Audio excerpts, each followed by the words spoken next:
Muy bien, ahora sí, buenas tardes nuevamente a todos. Iniciamos nuestra clase 7, donde vamos a desarrollar la unidad 3, que se titula El Renacimiento. Ciertamente, esta unidad 3 abarca más que el Renacimiento, pero es el tema y el eje central alrededor del cual vamos a girar en nuestra clase el día de hoy. Esta unidad tiene los siguientes temas: el renacimiento intelectual, el humanismo, el nacimiento del Estado moderno, el ascenso de la burguesía, la reforma y las guerras religiosas en el siglo XVI. De estos puntos, los dos primeros vamos a abordar en esta clase explicativa. Los dos restantes, que son de repente temas más concisos, vamos a estar abordando a través del trabajo asincrónico. Pues comencemos entonces a hablar un poco del renacimiento intelectual, el humanismo. Pero antes de hablar del renacimiento propiamente dicho, es interesante que partamos de las bases. En ese sentido, vamos a enfocarnos en primer lugar al siglo XIV. El siglo XIV viene a ser los años 1300, y marca su final en el año 1400. Allí termina el siglo XIV. Estamos todavía dentro de lo que es la Edad Media. Recordemos en ese sentido que para la historiografía la Edad Media va hasta la toma de Constantinopla por los turcos en 1453, o en todo caso hasta la llegada de los europeos al continente americano en 1492. En todo caso, podemos decir que la segunda mitad del siglo XV marca el fin de la Edad Media y el inicio de la Edad Moderna. Pero el siglo XIV, aún estamos entonces en la Edad Media, y más específicamente en lo que los historiadores denominan la Baja Edad Media, que vendría a ser los siglos XIV y XV. Y este siglo XIV estuvo marcado por una gran agitación, por un gran dinamismo, que si bien es cierto, también presentó situaciones difíciles, situaciones complicadas, de repente como la peste negra. Encontramos también ciertas situaciones interesantes, y a lo que a nosotros nos interesa en esta ocasión viene a ser ese cambio que se produce, ese dinamismo que se produce en el campo de la literatura. Y en este campo en particular se destaca que muchos autores comenzaron a utilizar las lenguas vernáculas, las lenguas propias de cada región, para la elaboración de obras que terminaron convirtiéndose en obras destacadas.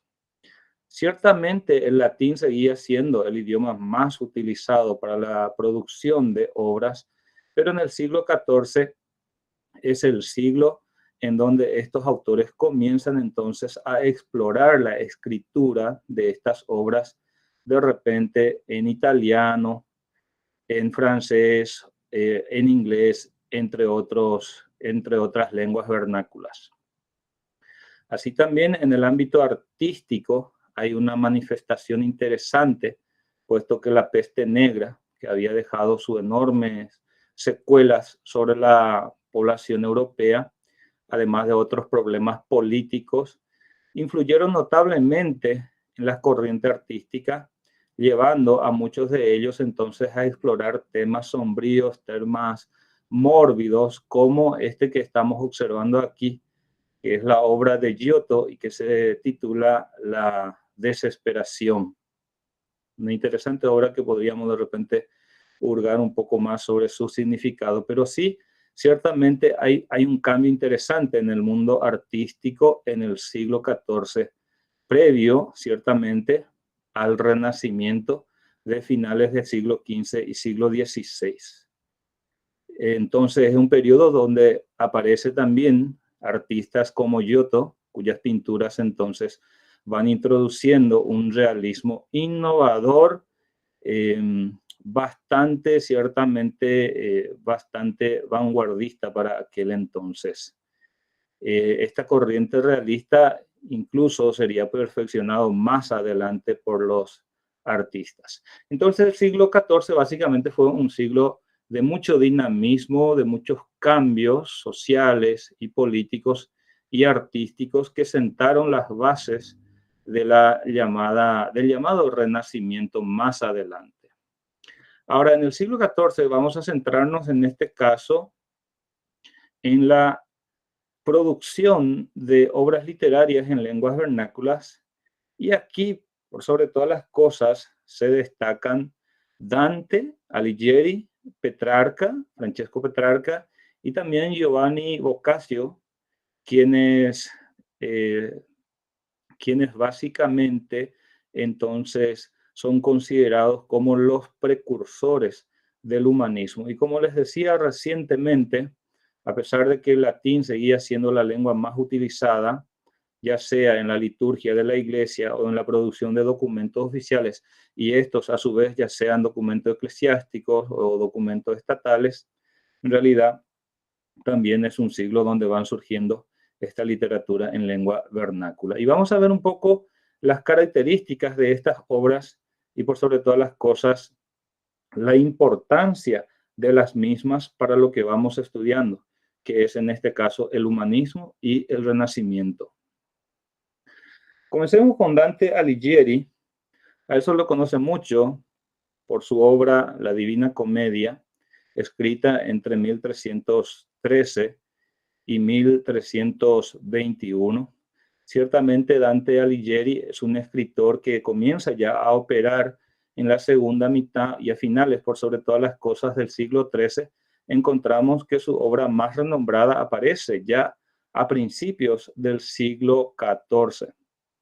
La Divina Comedia, esta obra, está ciertamente ambientada en un contexto típicamente de la Edad Media, pero hay una innovación aquí, puesto que encontramos que es la historia del viaje del alma hacia la salvación. Es decir, se aborda un tema religioso en sus obras, pero también a la par se van abordando otras cuestiones de repente éticas y morales de la época.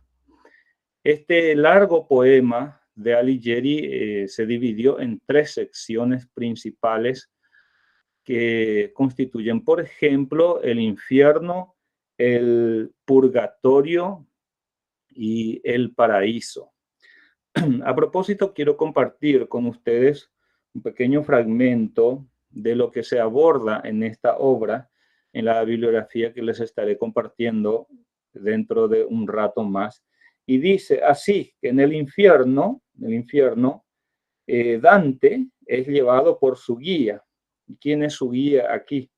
El autor clásico Virgilio es su guía en el infierno, símbolo de la razón humana. Sin embargo, Virgilio, es decir, la razón, puesto que Virgilio en este caso representa a la razón, solo puede guiar al poeta hasta donde llega su viaje. Ya al final del purgatorio, recordemos que se divide en infierno, purgatorio y paraíso, ya al final del purgatorio, Beatrice o Beatriz, que viene a ser el verdadero amor de la vida de Dante. Fíjense que aquí la figura de la mujer, tanto en la obra de Dante como de Giovanni Boccaccio y de Petrarca, está muy presente. En este caso, Beatriz, la que se constituye en el verdadero amor de la vida de Dante. Representa la revelación que en sí misma puede explicar los misterios del cielo. Se convierte en su guía al paraíso, en el caso de Beatriz. En el paraíso, Beatriz le presenta a Dante a San Bernardo, un símbolo de contemplación mística. Y termina diciendo el texto que el santo entrega a Dante al cuidado de la Virgen María, ya que la gracia es necesaria para alcanzar el último paso, para entrar a la presencia de Dios, donde uno contempla, según palabras del propio Dante, el amor que mueve al sol y a las otras estrellas.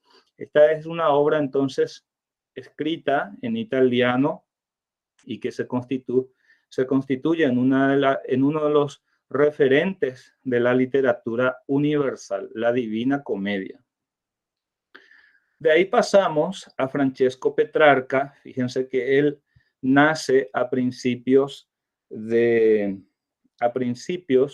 siglo XIV, muere en el 1374 y a diferencia de Dante, él sí está considerado como el padre del humanismo y su contribución fundamental, que también lo hizo en italiano vernáculo, lo hizo a través de sonetos. En este caso, entonces, como él era poeta, escribía en sonetos, que también se inspiraron en este caso en una mujer y por sobre todas las cosas en el amor por una dama, en este caso una dama casada llamada Laura, a quien había conocido entonces en su juventud. Fíjense que la conoce en 1327 y si hacemos un cálculo rápido, encontramos que Petrarca tenía cuando eso 23 años, ¿no?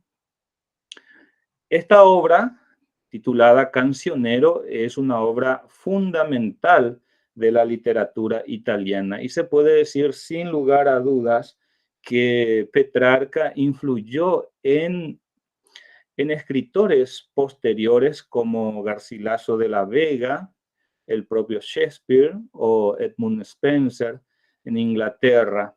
Así también él introdujo nuevas formas y temas en la poesía. Y con un último dato de que intentó en cierto sentido armonizar ese legado grecolatino con las ideas del cristianismo, porque es como que siempre se encontraba una especie de divorcio entre el legado grecolatino y las ideas del cristianismo, como incluso habíamos visto en clases anteriores, y que en cierto sentido también se constituían en un problema para aquellos cristianos que se sentían cierta atracción hacia las obras clásicas. Petrarca en ese sentido no estuvo ajeno a esa situación. Sobre esta obra, Cancionero, es muy interesante ver un poquito que él comienza a componerla antes de su primera visita a Roma y durante casi 40 años siguió trabajando en esta obra.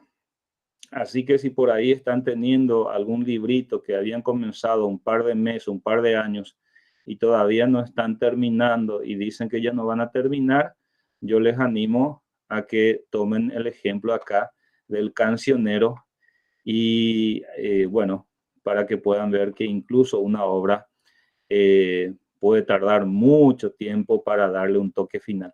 De hecho, en el caso de Petrarca, él no tenía la intención de darle un toque final, un final definitivo a este cancionero, porque en realidad era una compilación de poemas. Y fíjense, él muere en 1374 y esta obra recién se publica en 1470 en Venecia. Ciertamente, para Petrarca este era un pasatiempo literario, pero se convirtió en una pieza clásica de la literatura italiana. A propósito, quiero compartirles un pequeño fragmento más al respecto del cancionero y dice lo siguiente, que aunque el hecho de honrar a una figura femenina idealizada, en este caso Laura, dice, una figura femenina idealizada, que era una tradición medieval, en realidad Laura era muy humana, Y esto es un punto fundamental e interesante que entendamos, porque la idealización en este caso, no es precisamente la idealización de una mujer, sino de los sentimientos de Petrarca hacia esa mujer. Fíjense la diferencia. No es, digamos, no se trataba de una mujer ideal. Por eso dice, Laura era muy humana y no solo un ideal, era una mujer real con quien Petrarca tuvo una relación durante largo tiempo. Y antes de pasar a Boccaccio, quiero compartirles algo más sobre Petrarca y su rol fundamental en lo que nosotros hoy en día llamamos humanismo. Petrarca se interesaba bastante en ese sentido en los autores clásicos, en los autores greco-romanos, que para el siglo XIV, en cierto sentido, estaban un poco desconocidos, puesto que muchas obras se habían perdido y algunas otras copias estaban de repente escondidas en las bibliotecas de algunos monasterios inaccesibles para la mayoría. Y ahí aparece Petrarca y nos dice que el interés que tenía Petrarca, entonces, en los clásicos, lo llevó a él a realizar una ardua, fíjense bien, atiendan bien lo que viene a ser, y es fundamental, y es por esta razón que estamos hablando de Petrarca como el padre del humanismo, porque básicamente el humanismo, si bien es cierto, se constituyó en todo un movimiento cultural, se inicia, y esto por sobre todas las cosas, se inicia con el interés por el pasado greco-latino. Les decía entonces, el interés de Petrarca en los clásicos lo llevó a él a realizar, ¿qué cosa? Una ardua búsqueda de ¿qué? De manuscritos latinos. Y aquí viene una palabra que me encanta. Me encanta no por su significado, sino por lo que vino después. Lo llevó a realizar una ardua búsqueda de manuscritos latinos olvidados. Fíjense, manuscritos latinos olvidados, y puso en movimiento una exploración de las librerías, ya digamos nosotros, de las bibliotecas monásticas de Europa. En su interés por los clásicos y su contenido secular, no religioso, Petrarca a veces se preocupaba porque entendieran suficientemente las ideas espirituales. Sin embargo, dice, sus remordimientos no evitaron que iniciara el énfasis humanista sobre el uso del latín clásico puro, poniendo de moda entre los humanistas, repito este dato, poniendo de moda entre los humanistas usar a Cicerón como modelo para la prosa. Cicerón, el latín de Cicerón en este caso se convirtió en el modelo de la prosa, y Virgilio con Eneida se constituye en el modelo para la poesía. Por eso decía Petrarca, y con esto termino esta parte: Cristo es mi Dios, Cristo es mi Dios. Cicerón, el príncipe del lenguaje. Interesante, ¿no? Bueno, entonces aquí le tenemos a Francesco Petrarca, considerado el padre del humanismo. Y hablemos de cancionero. Llegamos aquí a Boccaccio, y Boccaccio se lo conoce bastante, y por sobre todas las cosas, diría yo, se lo conoce a él por su obra El Decamerón, que tenemos justamente también aquí, ¿no? Fue un escritor nacido también a principios del siglo XIV, 1313 para ser más específico, fallece en 1375. Fíjense que él fue contemporáneo, en este caso, de Petrarca, que murió en el 1374. En este caso, él muere al año siguiente. Él era más joven, ciertamente, que Petrarca. es uno de los padres de la literatura en italiano, además de Dante y Petrarca, que ya hemos abordado brevemente, ¿no?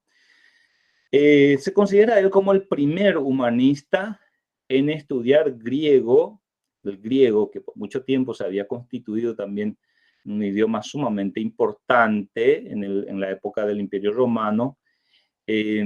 Para ese entonces se había reducido su influencia al área del Imperio Bizantino, pero aquí en la península itálica entonces resurge un interés por el griego e inicia ciertos trabajos eruditos sobre diversas obras clásicas de los griegos.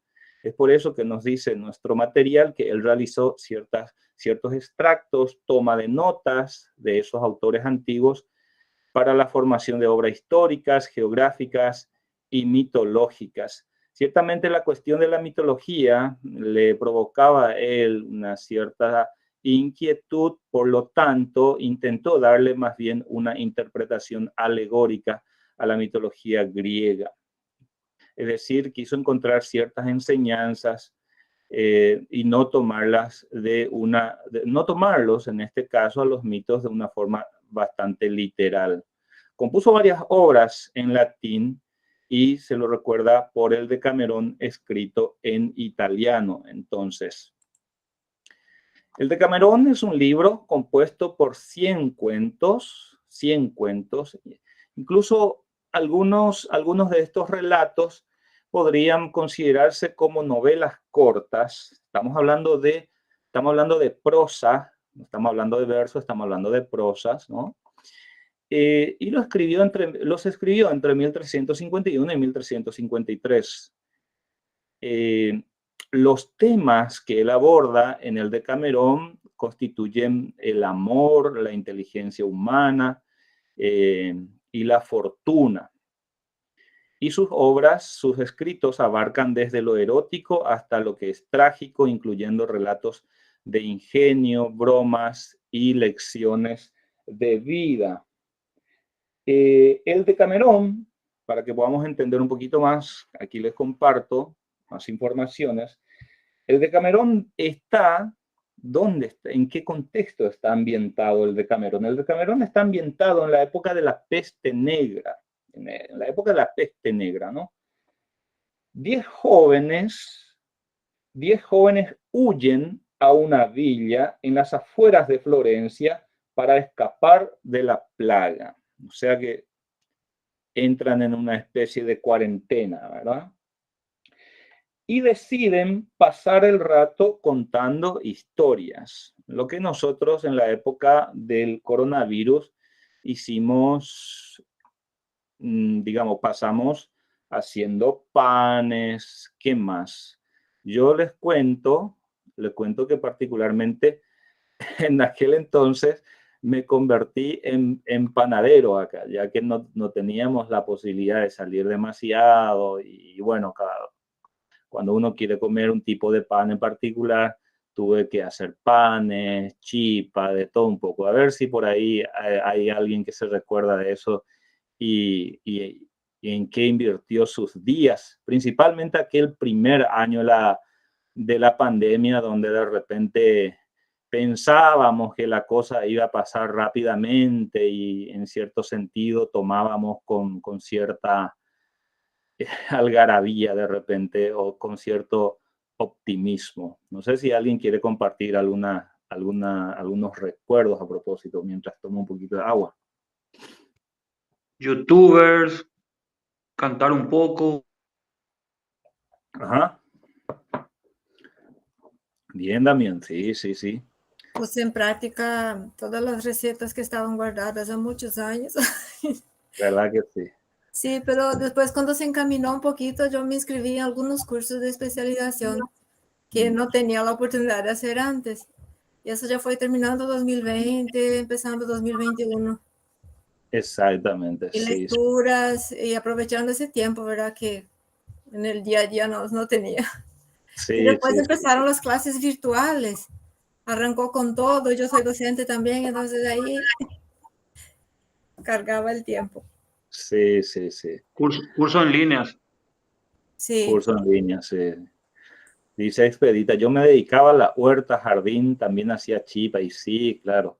Eran días difíciles donde buscábamos en cierto sentido encontrar motivación, ¿verdad? Ante esa incertidumbre que se generaba.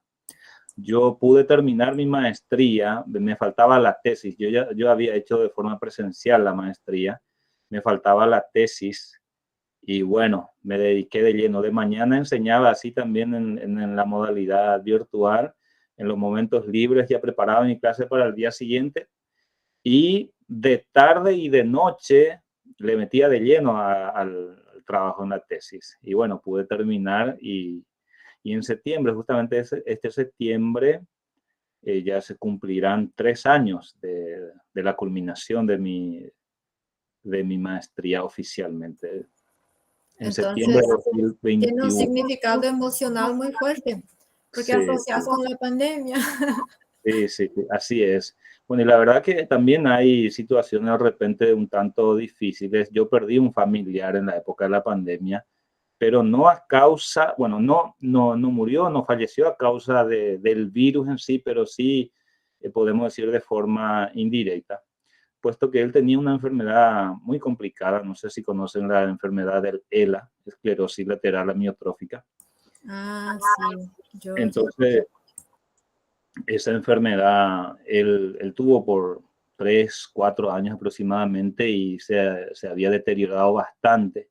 Y ya en la época de la pandemia ni siquiera muchas veces podíamos visitarnos y quizá ese lado emocional, psicológico terminó afectándole y falleció en marzo del 2021 a la edad de 27 años. Pero así son las cosas, ¿verdad? Seguramente ustedes también conocerán casos similares. muchos. Sí. Bueno, y les decía entonces, gracias por compartir sus experiencias. Les decía entonces que estos 10 jóvenes en el Decamerón huyen a una villa, dice, en las afueras de Florencia para escapar de la plaga y deciden pasar el rato contando historias. Aunque las historias no son nuevas, dice, y todavía reflejan la aceptación de los valores cristianos básicos, Boccaccio presenta a la sociedad de su tiempo desde un punto de vista secular, desde un enfoque secular, no religioso.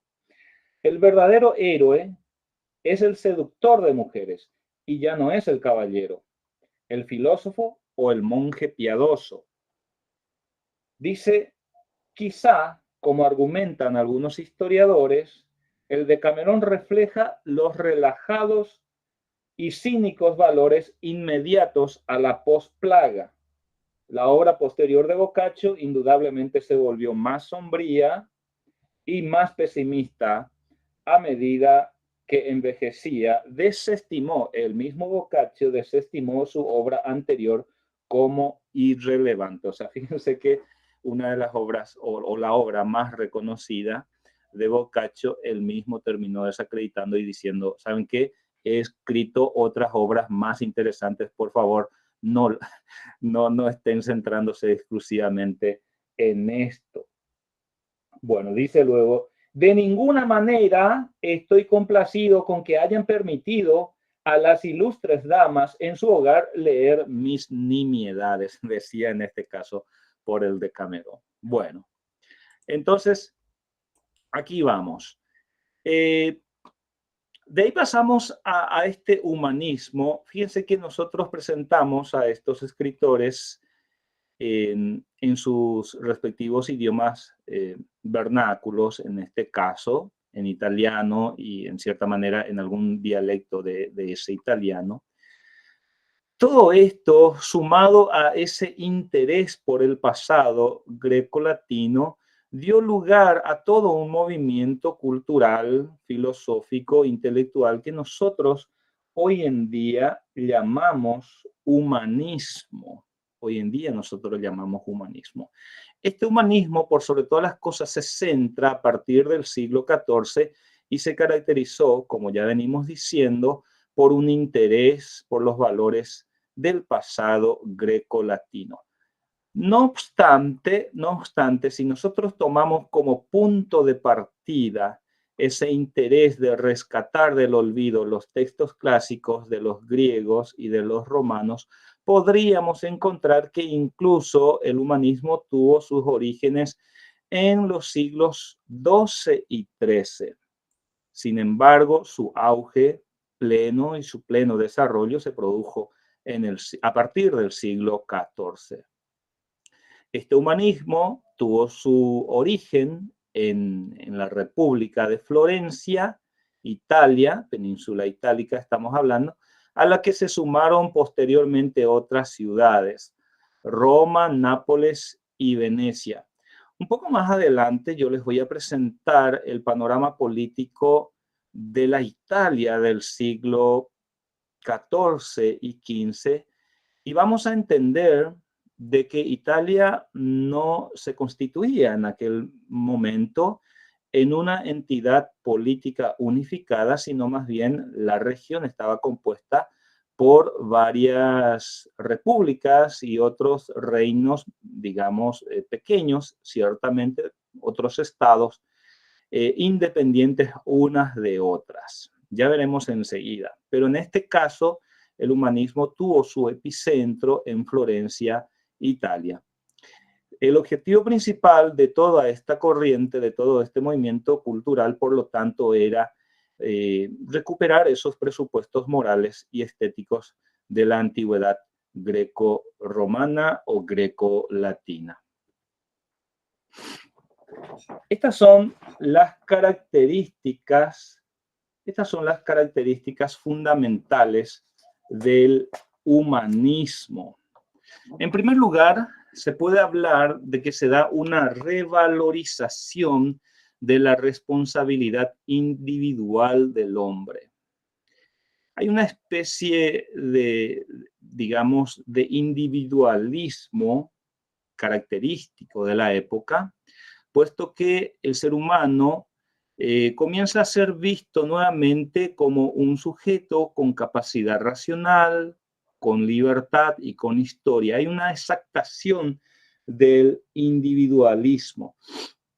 A propósito, hay un texto que quiero compartir con ustedes y decía lo siguiente, que una característica del Renacimiento italiano, entiéndase en este caso también del humanismo, fue la vuelta al énfasis entonces en la habilidad del individuo. Y el propio Alberti, un artista del Renacimiento, decía así: los hombres pueden hacer cualquier cosa si lo desean. Repito, los hombres pueden hacer cualquier cosa si lo desean. Hay una gran consideración por el valor y la dignidad humana y también de la comprensión del potencial individuo.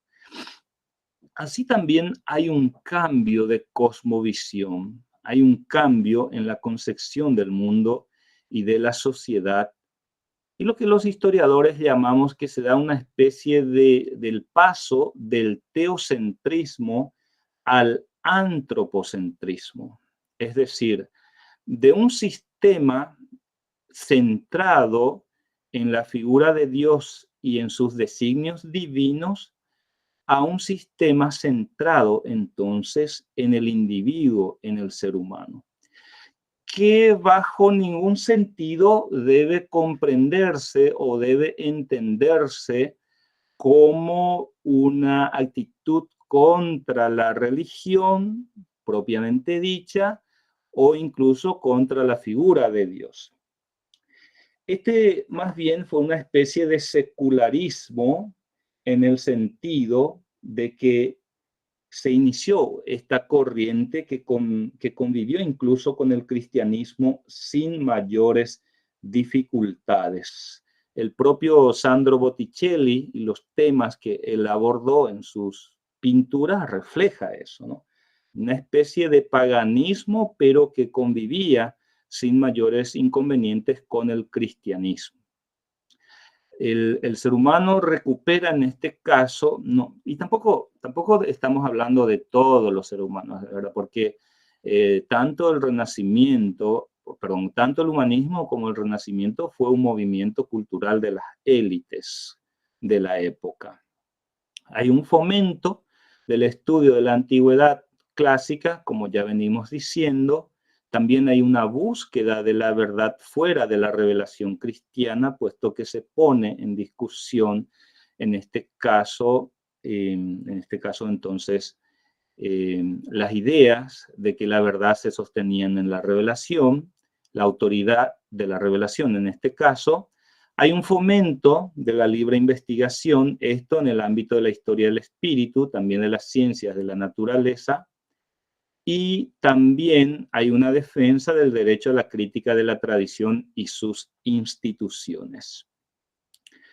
Entre los humanistas notables, además de los que ya hemos señalado, que son considerados en parte precursores del humanismo, como también representantes, pero aquí tenemos otros de etapas posteriores que solamente menciono de una forma bastante rápida, como el caso de Erasmo de Rotterdam, 1466, ya es del siglo XV, 1536. Aquí él realiza una crítica a la corrupción, por ejemplo, y los abusos dentro de la Iglesia Católica en su obra. Michel de Montaigne, 1533-1592, él abogó por la duda, nos dice, por la reflexión individual como herramientas para comprender entonces el mundo y uno mismo. Tenemos el caso, en este caso de Michel de Montaigne, estamos hablando de un francés, y Tomás Moro, estamos hablando de un inglés, y realiza su aporte entonces en una visión crítica de la sociedad de su tiempo y su búsqueda de alternativas utópicas. Aquí ustedes recordarán la clásica obra de Tomás Moro, Utopía, ¿no? Utopía. Y Erasmo de Rotterdam, aquí se lo conoce con Elogio a la locura. Bueno, más allá de estas particularidades, nosotros tenemos, en este caso en particular, algunos aportes entonces del humanismo. En primer lugar, nosotros encontramos que el humanismo influyó notablemente entonces en distintos ámbitos de la cultura de la época, y su aporte fue más allá de la ciencia en sí, del estudio de la naturaleza. En ese sentido, podemos decir que el humanismo transformó entonces en mayor o en menor medida diversos aspectos de la sociedad de su época. Aspectos como la cultura, la filosofía, la política, la religión, recibieron una influencia interesante, importante, a través del enfoque humanista, pues favoreció entonces el inicio de una nueva etapa en el ámbito de las ideas. Y a lo que a nosotros nos interesa en este caso, el humanismo, su aporte fundamental también es que favoreció el surgimiento o el desarrollo de lo que nosotros en historia llamamos renacimiento. E incluso más tarde, en el siglo XVIII, el desarrollo de la Ilustración. Porque el humanismo, si bien es cierto, sentó las bases para el Renacimiento, el humanismo no terminó allí. El humanismo se desarrolló de forma paralela a todo ese proceso llamado Renacimiento, e incluso se extendió hasta más adelante. No estamos hablando de procesos distintos, sino en este caso de procesos culturales complementarios.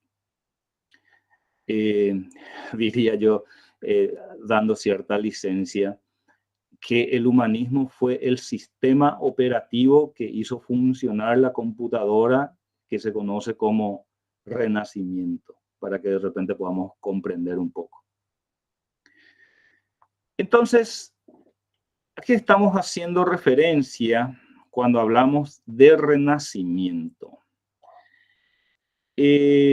Renacimiento significa, claro está, volver a nacer, y uno de los vocablos de repente más cercanos a esto, que ya se utilizaba de una forma, digamos, quizá incluso contemporánea a esta época, era la palabra francesa renaissance, que significa justamente volver a nacer, y más adelante se acuña el término renacimiento. De hecho, el suizo Jacobo Burckhardt, historiador y crítico del arte, fue quien acuñó este concepto de renacimiento ya en el siglo XIX. Pero ¿por qué hablamos de renacimiento? Porque encontramos principalmente ya a finales del siglo XV y siglo XVI todo un movimiento de renovación en Europa. Este movimiento que realiza una transformación entonces en la concepción del hombre y de la sociedad, como les decía, el antropocentrismo. Encontramos que se extendió esa actitud crítica, la observación de la naturaleza, la experimentación científica. Aquí aparecen figuras como Da Vinci, Copérnico y otros. Y también es una época en donde hubo cambios políticos importantes, como la aparición de los llamados estados modernos, de los países modernos, con características distintivas que se diferenciaban entonces de los estados feudales de la Edad Media y que serían la base del absolutismo monárquico en el siglo siguiente. Y así también fue una época en que se lograron notables avances técnicos y la expansión de las artes. Todo esto nos lleva entonces a definir al Renacimiento como un movimiento artístico y cultural que se inició en Italia a finales del siglo XV, a finales de 1400, y posteriormente se extendió por toda Europa occidental, llegando hasta otras latitudes como Francia, Inglaterra, Alemania, España. Un poco más adelante, fíjense que el gran Cervantes, el gran Miguel de Cervantes, ubicamos dentro de este periodo del Renacimiento, el propio Shakespeare, entre otros. Sí, estamos citando solamente ciertos literatos. Este movimiento artístico, esta revolución cultural también define nuestro texto, entonces se proveyó de esas mismas bases del humanismo, como venimos diciendo, generó cambios notables en las diversas artes, la literatura de la época. Con respecto a las artes, ciertamente la literatura también es un arte, pero del conjunto de las artes, las que tuvieron mayor desarrollo en finales del siglo XV y siglo XVI fueron entonces la arquitectura, la escultura y también la pintura. Países Bajos, Portugal incluso, fueron países que recibieron la influencia de este movimiento cultural. Ahora, la expresión renacimiento o renacer hace alusión a ese deseo que tenían entonces de recuperar esa grandeza del pasado greco-latino, que ya era proclamado por los humanistas. El humanismo, sin lugar a dudas, propició el Renacimiento, pero no fue la única causa, no fue el único factor que hizo posible esto. Hay más factores que es interesante que nosotros aprendamos, que entendamos y, si es posible, tomemos algunos apuntes para que podamos comprender por qué a finales del siglo XV y principio del siglo XVI se produjo este renacimiento de las artes y de la literatura. Cierto, en primer lugar, encontramos la difusión de las ideas del humanismo, que a su vez se produjo gracias a la invención de la imprenta, o llamémosle en todo caso perfeccionamiento de la imprenta de la mano de Johannes Gutenberg en 1455. Esta imprenta permitió, valga la redundancia, la impresión de diversas obras y en cierto sentido, y fíjense que hasta cierto sentido con sus limitaciones, democratizó, entre comillas, los saberes de la época, entendiendo en este caso que así como para los atenienses la democracia no incluía a todos los atenienses, fíjense solamente a los varones atenienses libres. Fíjense que en este caso decir que la imprenta democratizó el conocimiento fue una democracia, entre comillas, ¿no?, que alcanzó a una élite cultural de la época. Y económica, ¿por qué no? Solo que en este caso la élite económica, que serían los mecenas, también propiciaron la labor de los artistas a través de sus, de, de- de su acción de financiar, entonces en este caso, de sponsorear, de repente podríamos decir por ahora, a estos artistas, como Lorenzo de Medici, importante mecenas florentino. Tengo acá una definición que quiero compartir con ustedes de mecenazgo, mecenazgo. Y dice así: patrocinio, esa es la palabra, patrocinar. Esa es la palabra que no venía, me vino a sponsorar, financiar, etcétera, patrocinar. Patrocinio de un artista, literato o científico, dice, para que lleve a cabo su obra. El mecenas contribuye material y económicamente a dicha elaboración, aunque a menudo suele incluir también una protección oficial hacia el artista. O sea que estos eran sujetos de influencia económica y política que brindaban no solamente su apoyo económico, sino también su protección. Porque estamos hablando de un contexto político que no es tan fácil tampoco.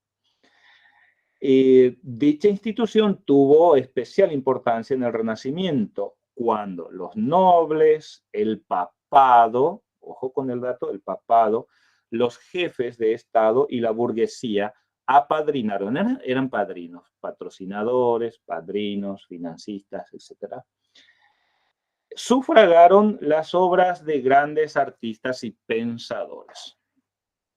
Entonces, a lo mejor de repente cuando sentimos que nuestras dotes artísticas no están muy bien explotadas, quizá lo que estemos necesitando no sea otra cosa más que algún mecenas, ¿verdad? Podría suceder el caso.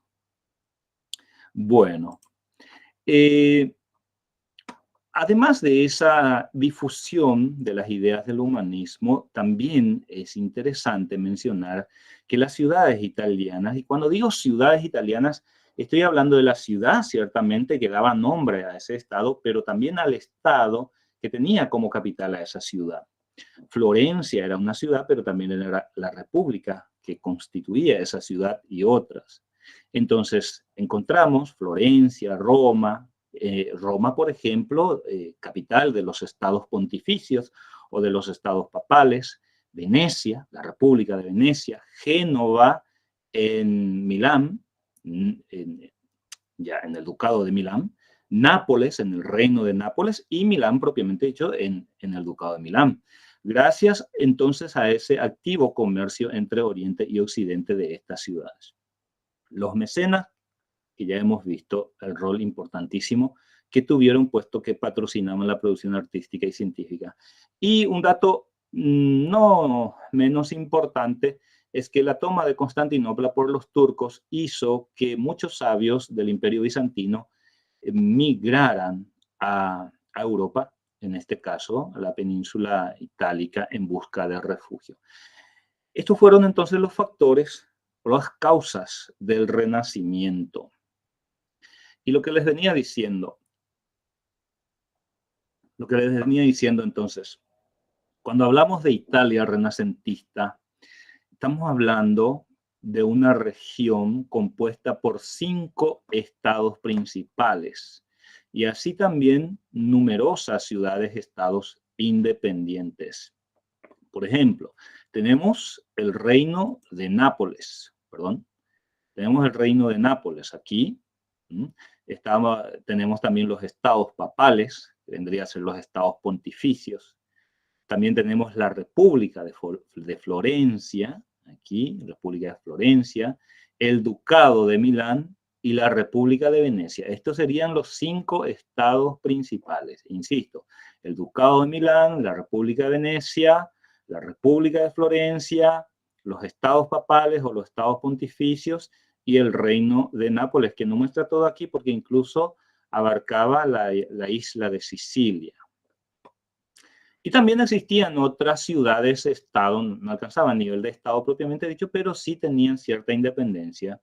Aquí observamos, por ejemplo, República de Siena, República de Lucca, otros ducados, Ducado de Modena, Ducado de Ferrara, entre otros. Pero lo que a nosotros nos interesa aquí es observar entonces que existían 5 estados principales y en cada uno de estos estados encontramos, por ejemplo, imprentas, bibliotecas, escuelas de artes inclusive. Esta es una información complementaria. Bueno, pasamos un poco. Fíjense, gente, que podemos hacer todo un diplomado sobre el Renacimiento, claro está, pero quiero compartir con ustedes algunos de los representantes nada más del Renacimiento italiano. No se preocupen con estos nombres, les aseguro que esto no va a aparecer en la pruebita. O quién sabe, ¿verdad? Aquí tenemos, por ejemplo, tres etapas, en este caso, del Renacimiento italiano. Tenemos el Quattrocento, lo digo en castellano, Quattrocento dirían ellos. Aparecen, por ejemplo, Donatello, Ghiberti en escultura, Masaccio, Sandro Botticelli, aparece Piero della Francesca, Uccello, Fra Angelico en pintura, y después aparecen, por ejemplo, Brunelleschi, Alberti, ellos en arquitectura. Y uno dice, profe, ¿y dónde está mi Leo da Vinci? Acá, ¿dónde está mi Leo da Vinci? Bueno, todavía no le tenemos a Leo da Vinci aquí. Este periodo del Renacimiento tuvo entonces su epicentro en Florencia. En Florencia, fíjense, retrocedo aquí, aquí está Florencia. Esta es la región de Florencia, ¿no? Después tenemos la etapa del Cinquecento, dirían ellos. Aparece Leonardo da Vinci, Miguel Ángel o Michelangelo. Tenemos a Rafael Sanzio. Tenemos a Donato, Bramante. Aquí tenemos, como decía Iván, justamente algunos nombres de las tortugas ninjas. Este Cinquecento o Cinquecento tuvo ya su centro en Roma, constituía en este caso los estados papales. Retrocedo aquí brevemente, aquí están los estados papales y hace referencia a esta entidad política controlada por la Iglesia Católica y cuyo mandatario en este caso era el Papa. Si usted dice, profe, entonces me está diciendo que era una especie de país esto. Sí, estamos hablando de un país, de un estado. No ciertamente con las características de un estado moderno, pero sí estamos hablando de un estado. Luego ya, como su nombre lo indica, en Venecia también se desarrolló una escuela de artistas llamada Escuela Veneciana, y hay varios nombres aquí que ya están observando, ¿no? Quizá menos conocidos, pero cada uno de ellos con aportes muy interesantes en pintura, en escultura y también en arquitectura. Recordemos que fueron las artes más desarrolladas, estas tres que señalé, además de la literatura. Y aquí está la República de Venecia. Bueno. Y la ciencia durante el Renacimiento también sufrió cambios importantes. Se habla del inicio de la ciencia moderna, que ya se basaba en una observación y experimentación, ya no más en una especie de especulación. Se rompe con esa autoridad medieval y hay avances entonces en geografía, hay avances en cartografía, En medicina, donde se destaca, por ejemplo, el descubrimiento de la circulación pulmonar de la sangre.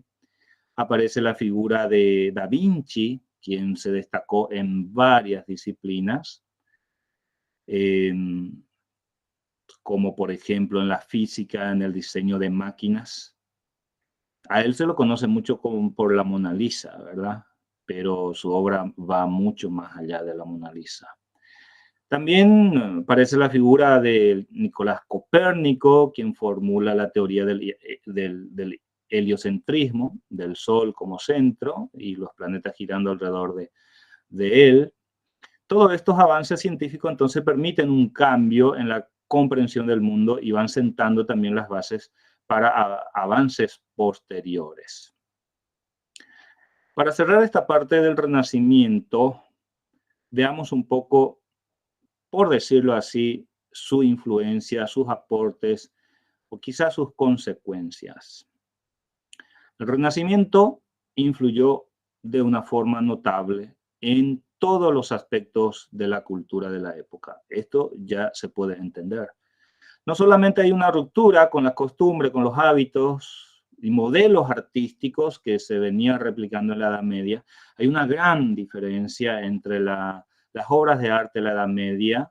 En la pintura, por ejemplo, se observan bastante diferencia. También en la arquitectura, lo que no significa que la arquitectura medieval sea despreciable, ¿no? Fíjense nada más de la arquitectura gótica, que es una arquitectura medieval. También se dio inicio a una nueva concepción acerca del hombre y las artes, esto a través del humanismo. Transformó el curso de la humanidad esta revolución cultural. La cultura, entendida en este caso como las artes, se difundió a todos los ámbitos de la sociedad y también la ciencia avanzó rápidamente.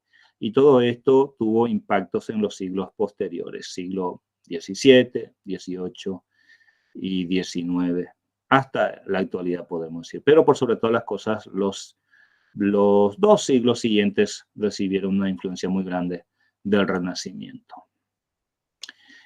Aquí terminamos este tema que es más extenso. Nos llevó 22 diapositivas. Después tenemos solamente ya 6 diapositivas. Así que este segundo punto es corto.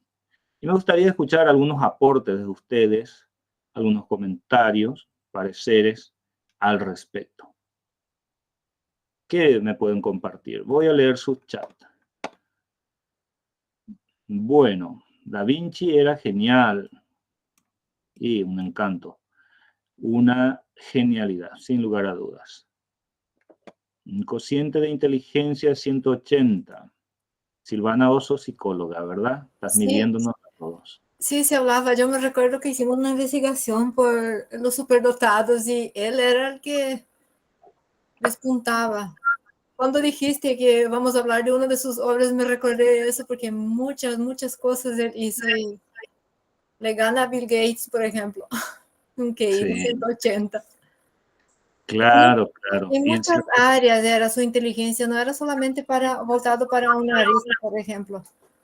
Sí, acá les voy a compartir el término que se utiliza para referirse a individuos como él.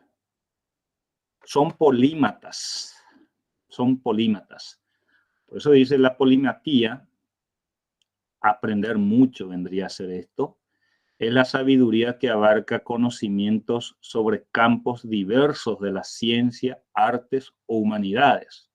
Un polímata es un individuo que posee conocimientos que abarcan diversas disciplinas. La mayoría de los filósofos de la antigüedad eran polímatas, claro. Tales de Mileto, abordaron cuestiones de matemática, de filosofía. Después hubo otros que fueron filósofos y también fueron, digamos, referentes de la geometría, etcétera, astronomía. La mayoría de los filósofos de la antigüedad eran polímatas, tal como se entiende el término hoy en día. Hoy se asocia un poquito con la inteligencia, las inteligencias múltiples. Sí, A veces me pongo a pensar cómo ellos, parece que esa época eran mucho más desarrollados intelectualmente que ahora, ¿verdad? Porque se desarrollaban muy bien en varias áreas, polímatas. polímatas. Sí. Poli viene de múltiples, De ¿verdad? mucho, sí. Más de Mucho 5, conocimiento, mucho aprendizaje. exacto. Y sí, de hecho eran genios, ¿verdad? Eran genios, pero genios que fueron aprovechados y que aprovecharon su capacidad, sus habilidades, ¿verdad? Gracias a Damián Copérnico fue invitado a participar en la reforma del calendario juliano. En 1533 sus enseñanzas fueron expuestas al Papa Clemente VII. Iván dice, los músicos de la época tocaban en privado para sus mecenas y a veces ofrecían fiestas para las clases altas. Creo que todavía no había surgido la ópera, no había músicos independientes en el sentido actual. Claro, la música al servicio de las cortes, ¿no? Y también aparecían los llamados bufones, Iván, ¿no? Los que le hacían ahí reír y divertir a los, a los de la corte. Damián. No, y hay cuestiones también que se sigue practicando en la actualidad, ¿verdad? Ya sea el conocimiento, hay gente que es abierta a la élite, por así decirlo, entre comillas, ¿verdad? No es tampoco para todo el pueblo, es para toda la gente también. O sea, por más que esté abierta también, no toda la gente también agarra ese conocimiento o esa sed de ir más allá de la verdad, ¿verdad? Y lo mismo el tema de los músicos, ¿verdad? Hay gente que tocan para las élites, entre comillas, no también. O sea, es una cuestión, no sé cómo llamarlo, una cuestión humana ya ese tipo de práctica, ¿verdad? O Claro, liberarle el internet a un celular a una persona que es ignorante, entre comillas, digamos, una forma de decir, a ver qué te hace, ¿verdad? O sea, sí, sí, sí. el tema del conocimiento también, como en esa época y como también ahora, siempre va direccionado a un tipo de personas también que saben aprovechar, ¿verdad? Claro, claro, claro. No, y ahí la actitud ante lo que tenemos enfrente pues es fundamental, ¿verdad? Y si uno no sabe cómo decir, sabe valorar qué es lo que se le está presentando, difícilmente se produce ese goce de las artes. Y termina siendo, en este caso, como decimos también, un disfrute de las élites, ¿verdad? Ciertamente esto se ha reducido bastante, pero sigue dando casos como esto.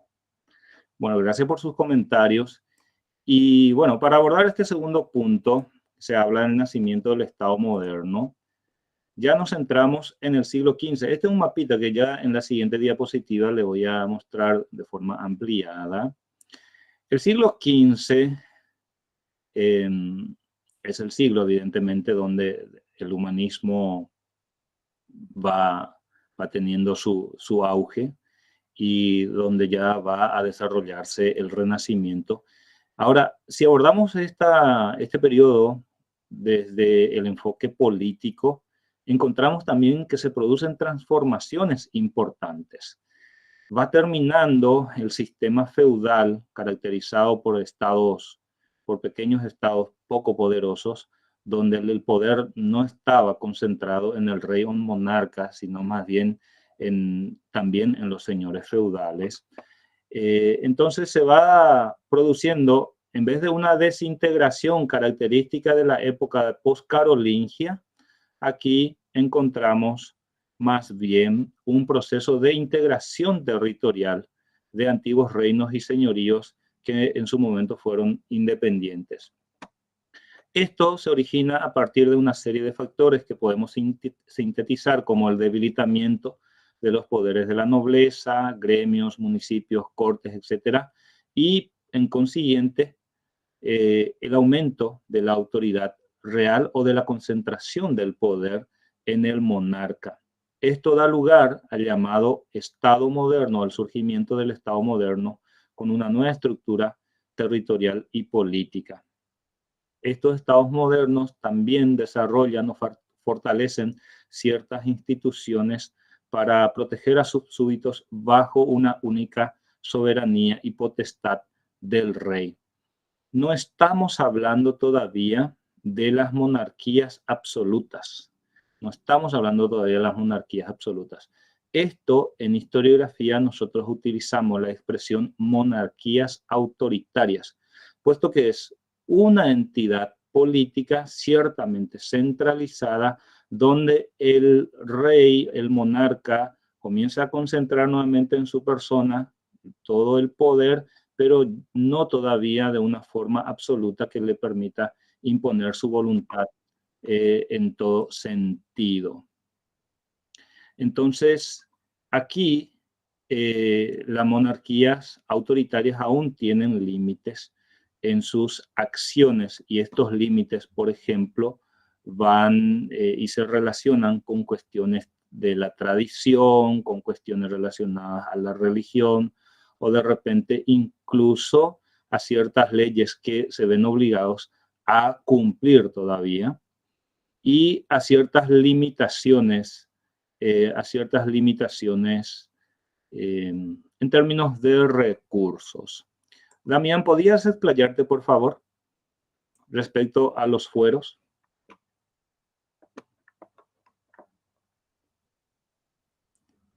Es justamente lo que más o menos sintetiza el profesor. El tema de los fueros, más bien el tema de la costumbre del pueblo, Sí, se regía la nobleza, ¿verdad? No es que ellos eran absolutistas, ¿verdad? De acuerdo a la exactamente. costumbre, no sé cómo podemos llamar como el Senado, que el rey tampoco podía ejercer en forma independiente si es que no tenía el apoyo de esa gente, ¿verdad? Sí, claro, efectivamente, podríamos decir como una especie de derecho consuetudinario que existía ahí, que ellos debían cumplir todavía, a pesar de que incluso no estaban escritas estas leyes. Ciertamente no eran absolutistas, ya sí tenían las características de un Estado autoritario. Y es lo que tenemos aquí, el mapa. Fíjense, Europa en la segunda mitad del siglo XV, 1450 en adelante, algunos estados de Europa occidental, entonces en particular Francia, que encontramos aquí, España. Fíjense que España no es todavía la España unificada. ¿Qué tenemos aquí en la península ibérica más allá de Portugal? Tenemos Castilla, el reino de Castilla, ¿verdad? Tenemos Aragón, tenemos Navarra, bueno, y Granada, que en cierto sentido también era un reino independiente en poder de los árabes, ¿verdad? Entonces, por eso siempre decimos nosotros los reyes católicos, ¿verdad? Isabel de Castilla y Fernando de Aragón, ¿verdad? Y nunca nosotros nos preguntamos por qué Isabel de Castilla y Fernando de Aragón. Pues en realidad estamos hablando de dos reyes, perdón, en su momento no eran reyes, pero sí después fueron reyes de dos reinos distintos. Sí, Damián. No, ya comentaste ya, la unificación digamos, de España, por así decirlo, cuando el reino de España, Sí, sucedió con el matrimonio de Fernando y Isabel, ¿verdad? Conocida sí. como la Católica. Que Y cuando se casaron todavía no eran reyes. no. Eh, Isabel sí ya era de Castilla, pero Fernando era de Aragón, un príncipe. Su papá Juan creo que era el rey de Aragón en ese momento. Después nuevamente hubo el tema de la Reconquista cuando recuperaron Granada, que fue el último bastión, ¿verdad? Sí, fíjate un poco, te paso este dato, por ejemplo, Isabel de Castilla, ellos se casan en 1469, 1469. Sí, Isabel, era todavía princesa, sí. Isabel, por ejemplo, toma el cargo en 1475. Y Fernando, por ejemplo, Fernando de Aragón, esto tuvo todo un problemita ahí en esa época. En ¿cómo se llama? La guerra de sucesión castellana. Un ratito te paso el dato y a los compañeros también para que podamos ubicarnos entonces. Pero ciertamente fue una alianza política, pero no todavía una unificación, digamos, territorial y política. En el caso de Fernando de Aragón, él se convierte en rey de Aragón en 1479 y va hasta 1516. Ciertamente ese fue su periodo de gobierno. Entonces, como les venía diciendo, con ellos se inicia ese proceso de unificación que luego se culminaría con la conquista de Navarra en 1512. Castilla, Aragón, ya cuando ambos llegan al trono, luego la reconquista de Granada en 1492 y 1512 de Navarra. Entonces, ellos son considerados en la historiografía como monarcas autoritarios. El nieto de ellos, Carlos I, Carlos V, fue el primer rey absolutista de España y también del Sacro Imperio Romano Germánico que heredó de su abuelo Maximiliano. Si ustedes ponen por ahí territorios de Carlos V, van a encontrar el enorme... Asunción fue fundada en la época de Carlos V. Sí, Carlos V, por ejemplo, él era Carlos I de España y V del Sacro Imperio Romano Germánico. Fíjense un poco, impresionante es el periodo de gobierno, 1516 a 1556. Hagan los cálculos. Incluso emperador del Sacro Imperio Romano Germánico de 1520 a 1558, o sea, hasta su muerte, llamado el César. Impresionante era todo el territorio. Él fue el primer rey absolutista, el monarca absolutista. ¿Cuáles fueron los nuevos instrumentos e instituciones que fortalecieron o crearon estos monarcas autoritarios para fortalecer su poder? Aparecen los llamados consejos, que son especie de órganos consultivos que acompañan a los monarcas en diversas áreas del gobierno. A diferencia del tipo de ejército compuesto principalmente por mercenarios en la época precedente, aquí aparece ya un ejército permanente nutrido por reclutas populares, por levas populares y también por soldados mercenarios, aquellos que trabajaban por dinero, ¿verdad? También aparece un cuerpo de funcionarios, esto es lo que se conoce como la burocracia administrativa, que conforman entonces ese aparato gubernativo, tanto en la corte como en diferentes territorios. Aparece la diplomacia como medio de establecer relaciones internacionales. Y también aparecen nuevos impuestos para mantener a todo este cuerpo de funcionarios y también a los gastos de los monarcas. Y también hay un perfeccionamiento del derecho en la época pasada, basado en este caso en el derecho romano. Fernando de Aragón e Isabel de Castilla, entonces primeros en ser llamados reyes de España, ciertamente, pero en una categoría de reyes autoritarios. ¿Cuál era la doctrina política entonces durante el Renacimiento? Durante el Renacimiento, la doctrina política apuntaba por sobre todas las cosas en el fortalecimiento del poder del monarca. En el siglo XVI, los años 1500, se difunden entonces la idea de que cada príncipe era, por lo tanto, el todopoderoso, el soberano en su propio territorio y que no existía ningún poder político universal sobre ellos. Esto nos habla de una división de la ciencia política de la teología, si bien es cierto, los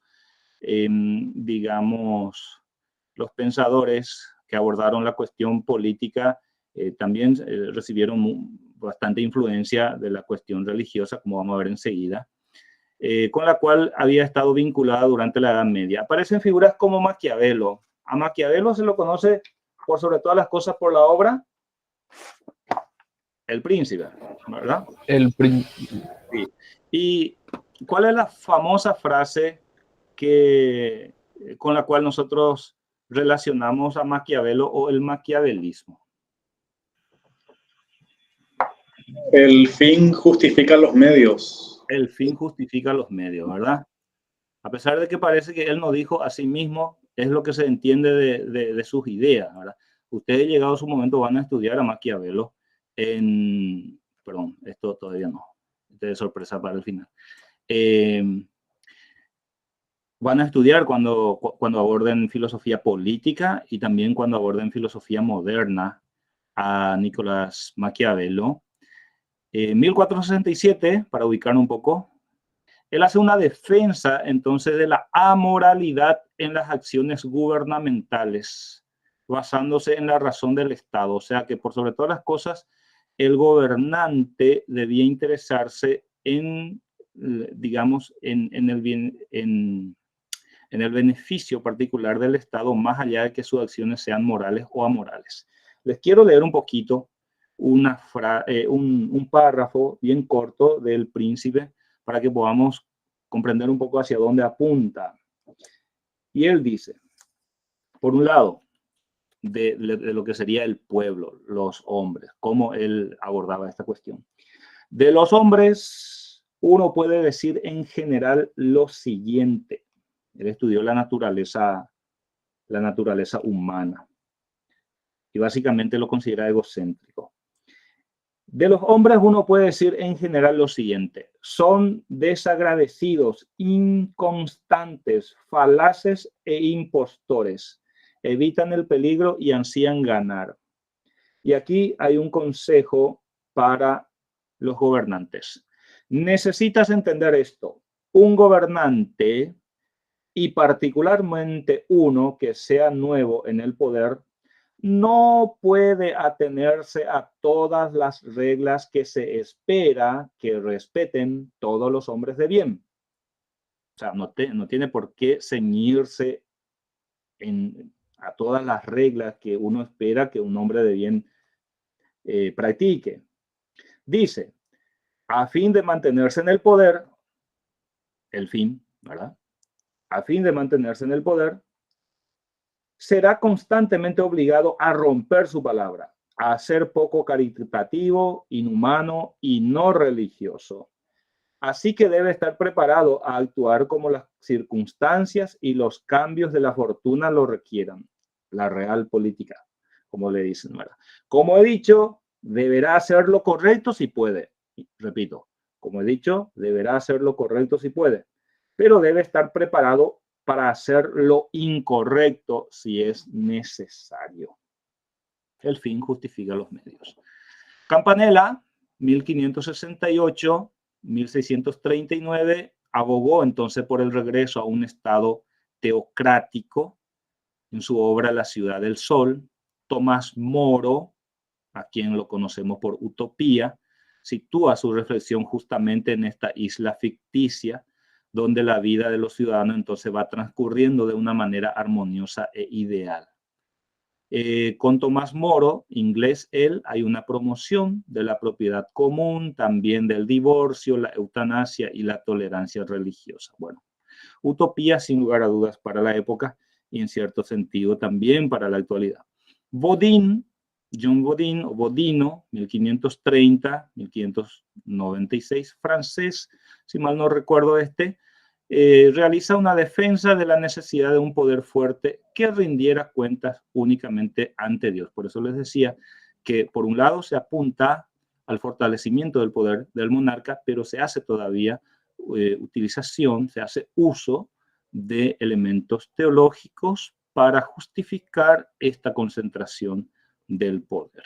Y bueno, es lo que yo quiero compartir con ustedes en esta ocasión. 2 puntos abordamos aquí.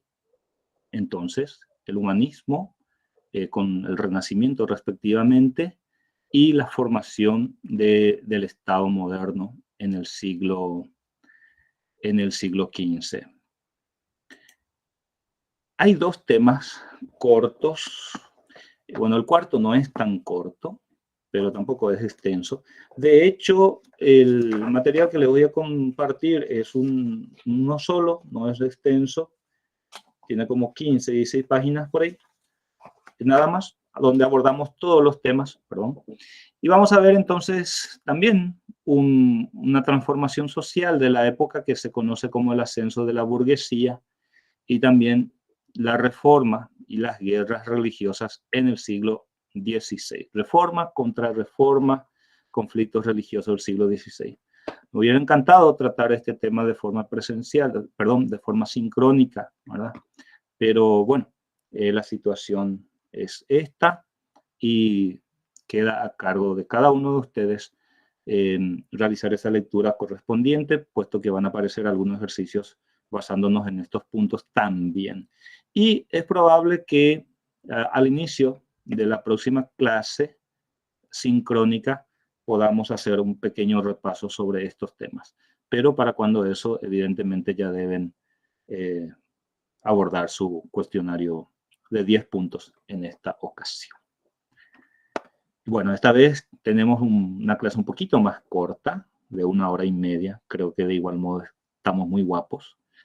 Y vamos cerrando, pero antes, evidentemente, quedo atento a sus comentarios, a sus pareceres de la clase acerca de lo abordado y sobre nuestra asignatura, para ir cerrando, agradeciéndoles desde ya a los casi 30 presentes, a ver un poco quiénes están presentes aquí en la reunión.